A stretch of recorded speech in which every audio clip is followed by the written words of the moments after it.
Bem-vindo a todos uma vez mais aqui neste estudo bíblico, a terça-feira, dia 29 de setembro, continuando com o nosso estudo relógio profético. O fim está próximo, estamos estudando o relógio profético bíblico ou de Deus e hoje vamos continuar com a lição número 9, entendendo o arrebatamento. Vão ser várias lições com respeito ao arrebatamento e vamos colocar eles de uma maneira devagar para poder entender o que é o arrebatamento. Quando a Bíblia diz que ele vem, o objetivo dele, e também para poder entender a natureza e o que a Bíblia promete que vai acontecer. Vamos começar com oração esta noite. Vamos pedir a Deus a sua ajuda. Senhor, esta noite agradecemos esta oportunidade de estar aqui reunidos para aprender a Tua palavra. Pedimos, Senhor, a Tua presença, a Tua graça, misericórdia, o Teu poder. Senhor, que Teu Espírito Santo nos ilumine, nos ensine, nos ajuda a entender os tempos, Senhor, a entender a Tua palavra para estar prontos. Te agradecemos por tudo que estás fazendo e vais fazer no nome de Jesus. Amém. Aleluia. Então vamos logo continuar. Estamos estudando, acabamos os sinais e agora vamos começar no arrebatamento. E a escritura nossa desta noite, desta lição, é João 14, 2 e 3, onde Jesus está falando aos discípulos. Ele está falando de que ele vai voltar por eles e diz: na casa do meu pai há muitos aposentos. Outra tradução diz mansões. Se não fosse assim, eu lhes teria dito: vou preparar-lhes um lugar. E se eu for lhe preparar lugar, voltarei e os levarei para mim, para que vocês estejam onde eu estiver. O povo de Israel, especialmente na Galileia, onde ele passou a maioria do seu tempo, eles entenderiam muito bem esta escritura, porque é a mesma coisa que um noivo fazia com a noiva. Vinha e eles ficavam noivos e ele voltava para a casa do pai para preparar um aposento ou quando alguém se casava, ele construía a casa no mesmo terreno onde estava o terreno do pai, porque cada família tinha seu terreno. Fazia-se aposento onde ele podia morar com a sua esposa. Ele ia construir. Uma vez que estivesse pronto, o pai dizia: você pode agora ir buscar a noiva. Ele voltava, como diz a escritura: eu vou lhes preparar um lugar e voltarei para levar vocês para mim. A igreja é a noiva de Cristo e fala de levar cada um de nós de volta com ele para o céu, como a noiva era levada para a casa do Pai. Nós seremos levados como a igreja noiva de Cristo para o céu e estar lá onde ele estiver. Então, vamos continuar esta noite e começar primeiramente falando do que é o período da grande tribulação. A grande tribulação. Precisamos entender os planos e os propósitos de Deus. E se não entendemos a tribulação, a verdade é de que não vamos poder entender o arrebatamento. E deixa eu dar uma pequena de longe para poder explicar a tribulação. Então a tribulação, quando ela começa a acontecer, a Bíblia diz de que a igreja já foi arrebatada, já foi levada para o céu. O mundo começa a sofrer juízos Os juízos de Deus, o julgamento de Deus, Mateus 24, 21 fala disso.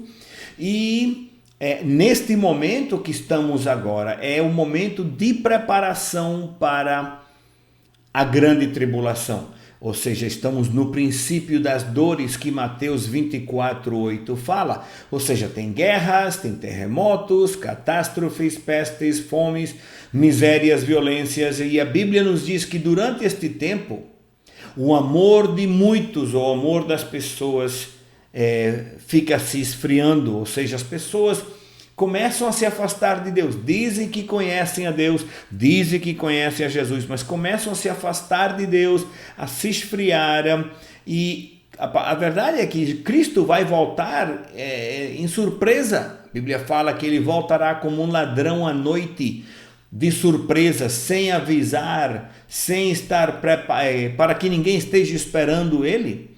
Mas durante a tribulação tem 3 personagens principais. Um deles é a besta, que está em Apocalipse 13, 1 até o 4. E vamos falar mais detalhes depois da tribulação, quando acabamos o arrebatamento. Mas eu só estou dando uma geral.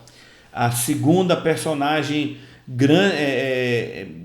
principal da grande tribulação é o falso profeta, continuando em Apocalipse 13, do 11 até o 18, da descrição detalhada, e veremos isso em outra lição. E o dragão, que é Satanás, o diabo. Então Apocalipse 13, 4 fala, então nesse momento, é nesse capítulo que começa a dizer que uma vez que a besta, o falso profeta, Satanás, sejam todos revelados para o mundo vê-los, talvez não conheçam quem ele é, mas a Bíblia diz de que as pessoas que estejam na terra só poderão comprar e vender, viajar e viver aqueles que têm recebido a marca da besta, que a Bíblia diz que é o número 666 ou 666. Então, isso é uma geral da grande tribulação, mas para entender o arrebatamento, precisamos entender o que é a grande tribulação. Veja bem, tem mais páginas escritas na Bíblia sobre os 7 anos da tribulação do que qualquer outro período na história bíblica. Você pode me dizer, bom pastor, e o povo de Israel em Egito? Tem muitas páginas, mas com respeito à grande tribulação tem mais páginas escritas. É quando Jesus vai voltar por segunda vez. Ele primeiro vem levar o seu povo resgatado no arrebatamento e depois ele volta para julgar a terra. É o período, ele voltará depois do período da grande tribulação. Eu não sei se você se lembra, vários estudos antes falamos das profecias de Daniel, falamos das 70 semanas de Daniel e falamos de que estavam separadas em fases e que agora estamos no período da semana 69, mas essa última semana é 7 dias que são 7 anos, ou seja, essa é a semana que está faltando, e os últimos 7 anos depois do arrebatamento é definido na história bíblica como são 7 anos, como os 7 anos da grande tribulação. Daniel capítulo 9, versículo 27 nos diz: com muitos ele fará uma aliança que durará 1 semana. Ou seja, isso é depois do arrebatamento, depois de que vem este homem que vai resgatar o mundo, resolver todos os problemas, talvez encontrar a cura para o coronavírus, eu não sei, mas a Bíblia não dá detalhes, mas no meio da semana, no meio de 7 dias, 3,5, neste caso esses 7 são 7 anos, seriam 3 anos e meio, no meio da semana ele dará fim ao sacrifício e à oferta que vai estar ocorrendo no templo em Jerusalém. E temos falado um pouco disto também. E numa ala do templo, ou seja, num lugar do templo, será colocado o sacrilégio terrível. Isto é o que vai abrir os olhos do povo de Israel e fazer eles perceber: fomos enganados, este não é Deus, só o diabo faria isso, e eles vão se rebelar e o tempo da tribulação continuará. E até que chegue sobre ele o fim que lhe está decretado. Então, veja bem, esse é o grande período da tribulação, são os 7 anos, e não estamos entrando em detalhes agora, só de uma maneira geral, para poder trazer o arrebatamento. Então, durante este tempo, tudo está sendo preparado, é o tempo de preparação, ou seja, tudo que está acontecendo agora é preparação para que possa chegar essa semana número 70, ou os 7 anos da tribulação. Então, todas as profecias, todos os eventos que vão ocorrer na terra durante a tribulação estão sendo preparados. A população está sendo, como quem diz, feita que não percebam a grande mudança, para que quando essas coisas comecem a acontecer, as pessoas vão dizer: isso é normal, isso sempre aconteceu. Então, a preparação para a vinda do anticristo, que será durante essa última semana, ou esses 7 anos da grande tribulação, serão os eventos mais dolorosos que tem acontecido no planeta Terra. Eles ocorrerão antes que o homem do pecado seja revelado. Então, o que estamos passando agora é o que a Bíblia chama inícios das dores, que começam a ocorrer durante este tempo que estamos agora. São fenômenos naturais, como eu falei, terremotos, furacões, tsunamis, mas a Bíblia diz que, como dores de parto numa mulher que está esperando criança, vão acontecer mais e mais fortes e mais com frequência. Então, precisamos entender isso, de que estamos vivendo no meio dos eventos que estão preparando o palco para que venham e cheguem o fim dos tempos. Ou seja, tudo será perfeito na hora do relógio profético. Quando a hora do relógio profético diga os 7 anos de tribulação vão começar, tudo vai estar em lugar. Não vai ser: eita, ainda falta aquilo, não, ainda falta aquilo outro. Tudo vai estar em lugar. E entendendo estas horas, estas marcas, estes pontos que a Bíblia nos diz que vão estar acontecendo, nos ajuda. Porque ele nos dá segurança, sabendo que Deus está avançando os seus planos na terra. Também nos ajuda, nos dá firmeza na nossa fé. Quando você e eu vemos de que Deus está trabalhando, de que Deus está fazendo o que ele tem prometido que vai fazer, isso dá firmeza, aumenta a nossa fé. E nos dá uma visão mais e mais clara do que Deus quer e vai fazer. Então, o propósito da tribulação é o seguinte: é um período de 7 anos onde Deus vai usar esse tempo para julgar a terra e as pessoas que moram nela por causa do pecado.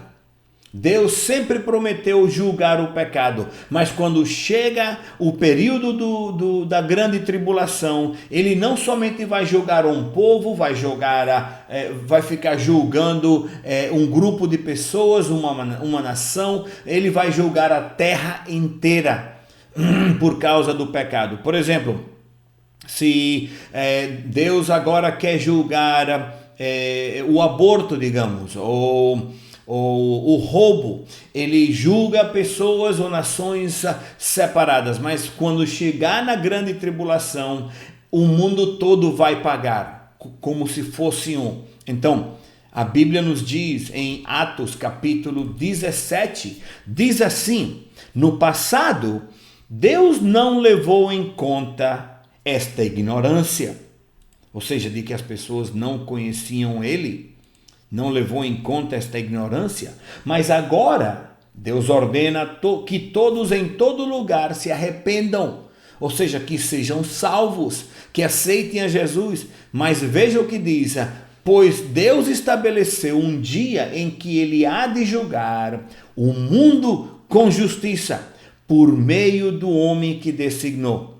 E deu provas disso a todos, ressuscitando a ele, ou ressuscitando-o dentre os mortos. Está falando de Jesus. Então, Deus tem estabelecido esse tempo. Este tempo na Bíblia se chama a grande tribulação. Daniel falou nisso, foi a escritura que nós vimos. São os 7 anos de tribulação, é a última semana das 70 semanas de Daniel, onde ele vai julgar o pecado. Então, os termos que foram descritos, ou eles descrevem um tempo no qual tudo vai ser julgamento.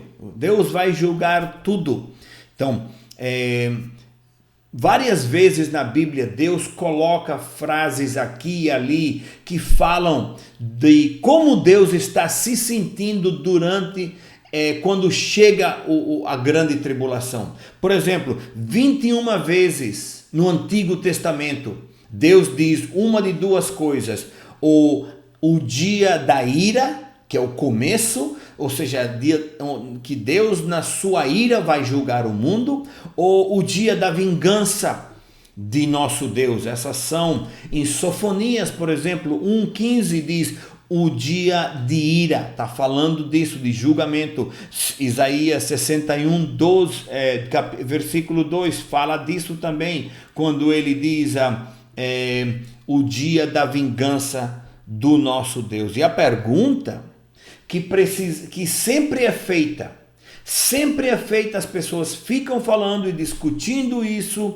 A pergunta que eles fazem: bom, o arrebatamento, que quer dizer Deus tirar a igreja daqui e levar ela para o céu, os crentes, isso vai acontecer quando no meio desses 7 anos da grande tribulação? Pois a Bíblia nos ensina de que a igreja não vai estar aqui durante os 7 anos da tribulação. E olha, tem pessoas que podem discutir isso, acabar o café do mundo todo enquanto estão discutindo e não chegam a uma conclusão. Mas eu estou ensinando a você o que a Bíblia fala, o que Jesus falou. E vamos ver isso durante estas lições com respeito ao arrebatamento. Veja bem, a igreja não estará aqui durante o tempo da tribulação, porque este período é onde Deus está julgando o mundo e lidando com o povo judeu, que é o povo de Deus. Os gentios, que somos você e eu, não vamos estar aqui, não são mencionados. E Deus sempre tem julgado a nação de Israel, por exemplo, a sua idolatria, a incredulidade, o pecado que eles fazem, ou aquilo outro, mas eles confiavam em acordos humanos e não em Deus. Deus julgava isso. Mas, uma vez mais, durante o tempo da grande tribulação, Deus vai julgar Israel, porque Israel, querendo abrir o templo e voltar a fazer os sacrifícios, vão confiar na besta, no homem do pecado, ou seja, no anticristo, que vai fazer um acordo de paz, onde vão permitir na área do antigo templo ali em Jerusalém, para que eles possam estabelecer um templo do lado da mesquita árabe ou muçulmana, para que eles possam também começar a fazer seus sacrifícios e tudo aquilo. Então eles vão ser enganados. Israel colocará sua confiança num governante humano em vez de colocar em Deus, que é o anticristo. E Deus disse: chega, eu tenho que julgar, não posso mais. Então, vamos então fechar o estudo e vamos ver, entendendo os tempos. O que tempos? Já estamos falando de tantos tempos de novo, já esqueci. Não, vamos falar dos tempos, mas vamos falar dos tempos da grande tribulação para entender o arrebatamento. Veja bem, compreender o tempo da grande tribulação é necessário para entender quando o arrebatamento vai acontecer. O povo de Deus fica muito confuso frequentemente porque eles começam a ler o capítulo que Jesus deu muitos exemplos de tudo isso, que é Mateus 24. E por falta de estudo, por falta de leitura, por falta de experiência, não é que você vai para um seminário, uma universidade para aprender isso, é ler e entender biblicamente, é ter o Espírito Santo que nos revela o significado das Escrituras para entender isso. Então, muitas pessoas quando estão lendo Mateus e chegam em capítulo 24 ficam confusas. Ficam muita confusão, não entendem. Veja bem, do versículo 1 até o 14 de Mateus 24, Deus está falando especificamente uma mensagem para nós, para estes dias, uma mensagem para a igreja, ou seja, não é para ninguém mais, é antes da grande tribulação. Quando chega no versículo 15, Deus muda a mensagem. Daí adiante muda e Jesus começa a falar diretamente com a nação de Israel.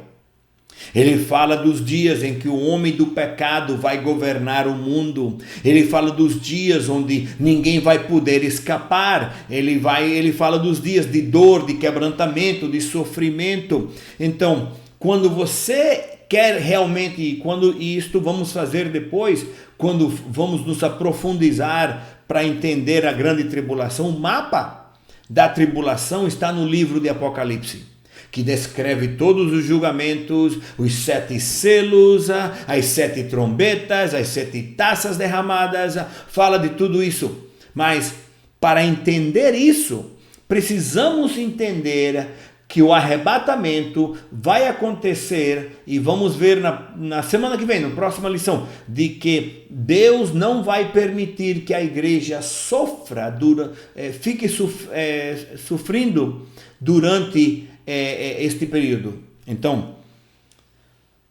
na metade dos 7 anos da tribulação, ou seja, metade de 7 anos são 3 anos e meio. Na metade dos 7 anos da tribulação, o mundo, metade da população do mundo terá morrido por causa de tanto julgamento que vai ter vindo na terra. Então pensa comigo, você acha que Deus vai matar a sua igreja? Não faz sentido, né? Então, se durante a metade desses 7 anos da grande tribulação, metade da população da terra já tem morrido, isso para mim soa como julgamento. Como é que Deus vai trazer um juízo para matar a igreja, que é os que estão salvos, os que se manteram limpos, a sua noiva? Então,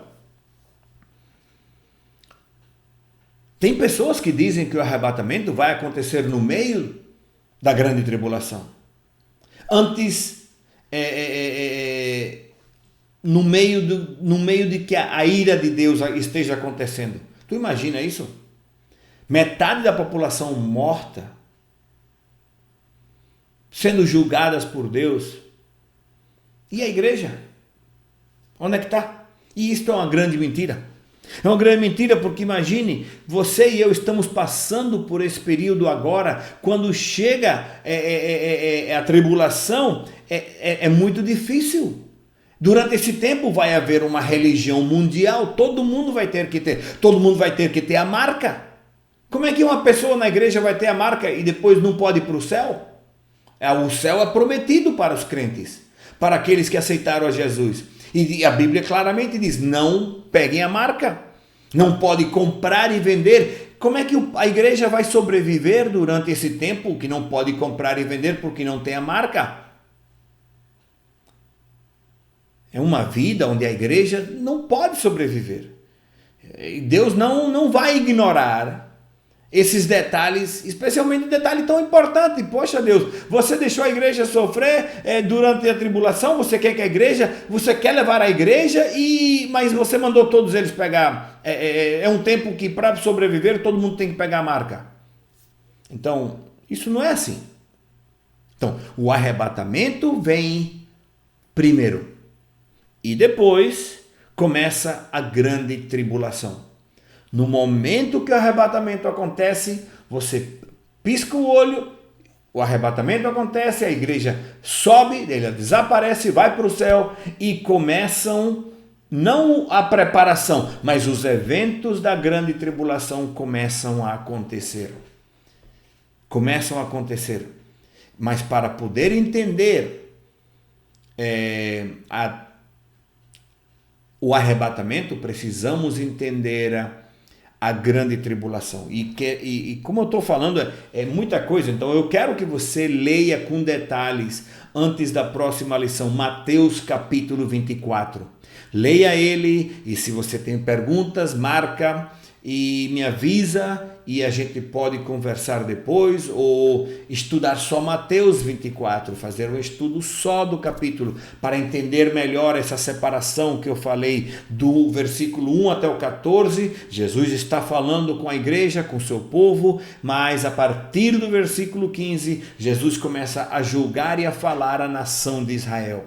Então isso é muito importante. Então eu gostaria que você lesse Mateus 24, porque isso vai ajudar a entender melhor. Na próxima lição vamos continuar no arrebatamento, vamos entender, dar uma olhada no objetivo do arrebatamento e como o que vai acontecer quando Jesus diz que isso aconteça. Porque a tradução ou significado da palavra arrebatamento significa uma remoção, tirar, uma transferência, ser levado de um lugar para o outro, no nosso caso, da terra para o céu. Ou seja, uma mudança instantânea. Nós que somos pessoas físicas, vamos passar a ser 100% espirituais. Então vamos ver isso na próxima lição. Se você tem alguma pergunta, algum comentário, coloca no chat e vamos orar. Vamos pedir a Deus que nos ajude e vamos inclinar o rosto e vamos fechar os olhos para que possamos orar para fechar o estudo. Amém? Aleluia. Senhor, esta noite agradecemos a Tua palavra e esta oportunidade de estudar e aprender ela. Senhor, te pedimos que você toque os nossos corações, nos dá entendimento. Eu quebro toda a maldição do inferno, eu declaro o Espírito Santo, o sangue de Jesus sobre o coração do teu povo para dar a eles o entendimento. Senhor, neste momento, se tem alguém que tenha assistido este estudo, e essa pessoa não está salva, não te conhece, não tem a certeza que seus pecados estão perdoados. Eu peço a você, Senhor, que você toque seus corações e traga essa pessoa ao arrependimento. E se esta noite você está ouvindo este estudo e você não está salvo, você está afastado, longe de Deus, desviado, e você quer se arrepender, eu quero orar com você. Eu quero ajudar você a orar para aceitar a Cristo e vir para Ele. Eu quero que você repita em voz alta esta oração. Senhor Pai do céu, eu reconheço que eu sou um pecador. Eu tenho quebrado Tua palavra e Teus mandamentos. Mas você morreu e ressuscitou ao terceiro dia para me perdoar. Me perdoa todos os meus pecados. Entra no meu coração e me dá uma nova vida. Eu te agradeço pela tua palavra, no nome de Jesus. Amém. Aleluia. Senhor, esta noite todas essas pessoas que têm orado, eu peço que você as toque os corações delas, ajuda elas a te servir, a viver uma vida cristã, que dê glória ao nome de Jesus. Eu peço, Senhor, o teu poder, o sangue de Cristo, lava a mente e o coração deles, ajuda eles, dá forças pelo Espírito Santo. No nome de Jesus te agradecemos. Amém. Amém. Aleluia. Se você fez esta oração, ali embaixo do vídeo tem o correio eletrônico nosso e também temos o número de WhatsApp. Se comunica conosco, queremos ajudar você a viver para Cristo. Amém? Uma vez mais, obrigado por ter assistido o estudo esta noite de terça-feira. Não se esqueçam, temos culto amanhã, quarta-feira, e às 19h30, estudo sexta-feira, às 20 horas. Vamos inclinar o rosto, vamos fechar o estudo em oração. Senhor, obrigado esta noite por este estudo que você nos ajudou e esta palavra que você está trazendo. Senhor, nos ajuda a manter o entendimento da tua palavra para te conhecer e conhecer o que você está fazendo fazendo na terra. Te agradecemos por tudo que estás fazendo e vais fazer. No nome de Jesus. Amém. Aleluia. O Senhor os abençoe e tenha uma boa noite. Amém.